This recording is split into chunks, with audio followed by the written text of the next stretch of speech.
कक्षा 7 अध्याय 4 ऊष्मा भाग 4 में हम देखेंगे ऊष्मा का स्थानांतरण। ऊष्मा का स्थानांतरण कैसे होता है? संभवतः आपने देखा होगा कि जब किसी बर्तन को ज्वाला पर रखते हैं तो वह तप्त हो जाता है। इसका कारण है कि ऊष्मा ज्वाला से बर्तन की ओर चली जाती है। जब बर्तन को ज्वाला से हटा लेते हैं तो वह धीरे धीरे ठंडी हो जाती है। यह ठंडा क्यों हो जाता है? तो ऊष्मा बर्तन से परिवेश की ओर स्थानांतरित हो जाती है। ठीक है, अब देखेंगे कि अगर हम किसी बर्तन को गैस के स्टोव पर रखेंगे तो बर्तन गर्म हो जाएगा और पूरा बर्तन गर्म हो जाएगा, लेकिन जैसे ही हम उसको स्टोव से हटा लेंगे तो वो धीरे धीरे ठंडा हो जाएगा। और उसके ठंडा क्यों हो जाता है? तो ऊष्मा कहाँ चली जाती है? तो वो हवामान में घुल हो जाती है, परिवेश की ओर स्थानांतरित हो जाती है। इस प्रकार आप समझ सकते हैं कि दोनों स्थितियों में ऊष्मा गर्म वस्तु से ठंडी वस्तु की ओर प्रवाहित होती है। समझे? ऊष्मा गर्म वस्तु से ठंडी वस्तु की ओर प्रवाहित होती है। वास्तव में ऊष्मा सदैव गर्म वस्तु से अपेक्षाकृत ठंडी वस्तु की ओर प्रवाहित होती है। समझे? ऊष्मा का वहन होता है ठंडे वस्तु की ओर से गर्म वस्तु की ओर से ठंडी वस्तु की ओर। ठीक है, आपको ये याद रखना है। पहेली जानना चाहती है, क्या इसका यह अर्थ है कि यदि दो वस्तुओं का ताप समान हो तो ऊष्मा स्थानांतरित नहीं होगी? आइए देखते हैं ऊष्मा किस प्रकार स्थानांतरित होती है। आइए इसकी खोज करें। इसके लिए हमें एक क्रियाकलाप देखना है। क्रियाकलाप 4.6। सबसे पहले आपको एल्यूमिनियम या लोहे की एक धातु की छड़ अथवा चपटी पट्टी लेनी है ना। हमारे स्टील की फुट पट्टी होती है ना, ऐसी छड़ पर मोम के छोटे छोटे टुकड़े चिपकाएं। आपको एक छोटी सी मोम की लेनी है ना।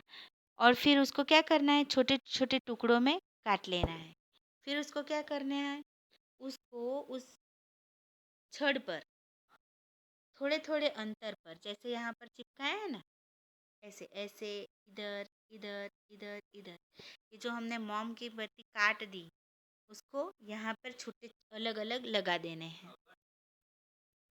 अब क्या करना है, अब किसी स्टैंड पर या फिर दो ईंटों के बीच में ये जो छड़ है उसको उल्टा लगा लेना है, इस तरह से जैसे चित्र में दिया गया है।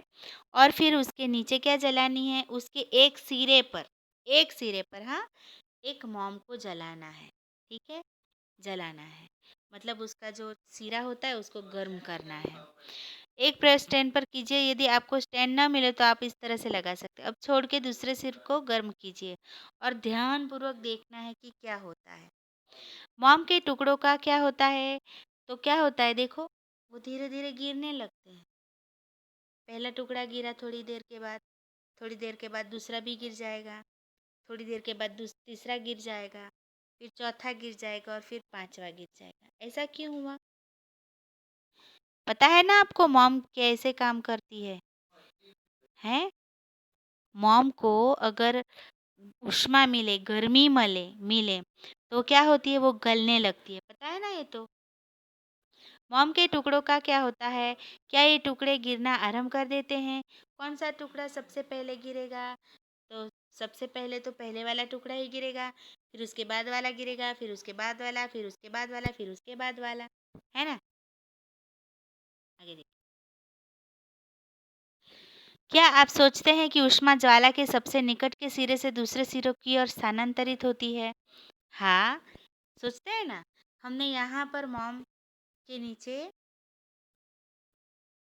छड़ के नीचे हमने मोम जलाई एक सिरे पर, तो उसका मतलब क्या है कि इस सिरे से लेकर उसके दूसरे सिरे तक ऊष्मा का स्थानांतरण होगा।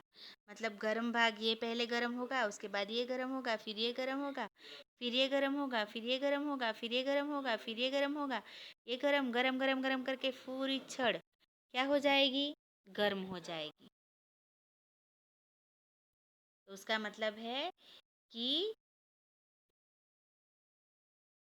ऊष्मा ज्वाला के सबसे निकट के सिरे से दूसरे सिरे की ओर स्थानांतरित होती है। ऊष्मा ज्वाला के सबसे निकट के सिरे से दूसरे सिरे की ओर स्थानांतरित होती है। वह प्रक्रम जिसमें ऊष्मा किसी वस्तु के गर्म सिरे से ठंडे सिरे की ओर स्थानांतरित होती है, उसे चालन कहलाता है। क्या कहलाता है? चालन कहलाता है। ठोसों में ऊष्मा प्रायः चालन के प्रक्रम द्वारा स्थानांतरित होती है। क्या सभी पदार्थों में ऊष्मा का चालन आसानी से हो जाता है? आपने अवश्य देखा होगा कि खाना पकाने के लिए उपयोग किए जाने वाले धातु के बर्तन में प्लास्टिक या लकड़ी की हत्थी लगी होती है। क्या आप किसी तप्त बर्तन को हत्थी से पकड़कर बिना हाथ जलाए उठा सकते हैं? उठा सकते हैं, है ना? कुकर वाली आपने देखा, उसको क्या बोलते हैं? डोलामाइन, मेलामाइन। हमने छठी में पढ़ा था ना उसको। तो ये जो काली कलर की प्लास्टिक की हत्थी होती है, वो गर्म नहीं होती, है ना? तो उसको हम बिना हाथ जलाए हम बर्तन को उठा सकते हैं। किसी छोटे बर्तन या बीकर में गर्म पानी लीजिए। अब हम क्रियाकलाप 4.7 देखेंगे। किसी छोटे बर्तन या बीकर में गर्म पानी लीजिए। कुछ वस्तुएं जैसे इस्पात, स्टील की चम्मच, प्लास्टिक का स्केल, पेंसिल, विभाजनी, डिवाइडर एकत्र कीजिए, है ना? जो हमारे आसपास की हमारे बैग में से मिल जाए, ऐसी चीज़ें आपको एकत्रित करनी है, अलग-अलग पदार्थों से बनी हुई। कुछ देर प्रतीक्षा करने के पश्चात हमें क्या करना है? इन सभी वस्तुओं के एक सिरे को गर्म पानी में डुबाना है। सभी चीज़ों को, एक स्टील की चम्मच को, प्लास्टिक का स्केल को, पेंसिल या विभाजनी को, ठीक है? फिर क्या करना है? थोड़ी देर प्रतीक्षा करनी है और फिर देखना है कि उनका वो गर्म हो गए हैं या नहीं। अपने प्रेक्षणों को सारणी में दिखाइए इस तरह से। यहाँ पर देखा है आपने, ये बीकर है, इसको बीकर बोलते हैं।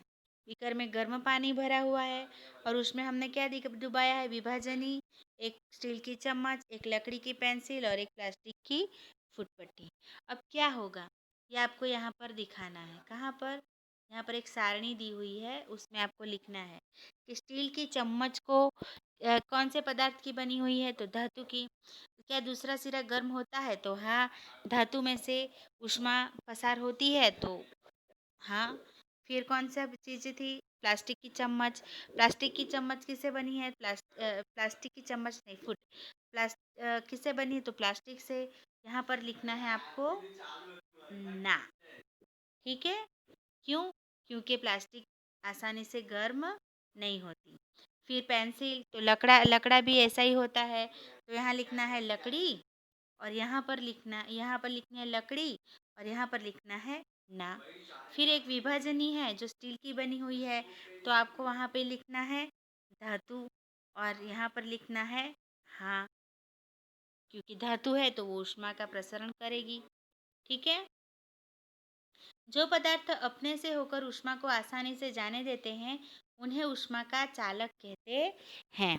जैसे धातु की चीजें होती है, वो अपने से होकर ऊष्मा को आसानी से जाने देते हैं, उसे ऊष्मा का चालक कहते हैं। ये हमने कक्षा 6 में भी पढ़ा था। इनके उदाहरण हैं एल्यूमिनियम, आयरन तथा कॉपर, तांबा।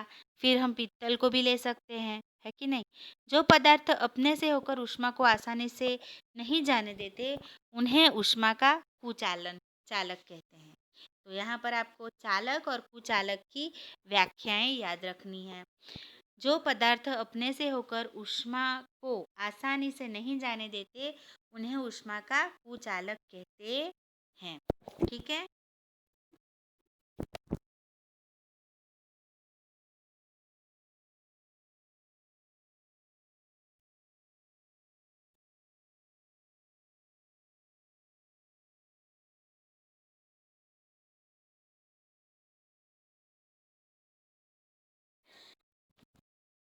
आगे हम देखते हैं, जैसे प्लास्टिक तथा लकड़ी कुचालकों को ऊष्मारोधी भी कहते हैं। कुचालक जो होते हैं जैसे प्लास्टिक और लकड़ी उनको ऊष्मारोधी भी कहा जाता है। जल तथा वायु ऊष्मा के कुचालक हैं। तब इन पदार्थों में ऊष्मा स्थानांतरण कैसे होता है? तो वो हम आगे देखते हैं। आइए पता लगाएं। हम अगले वीडियो में देखेंगे।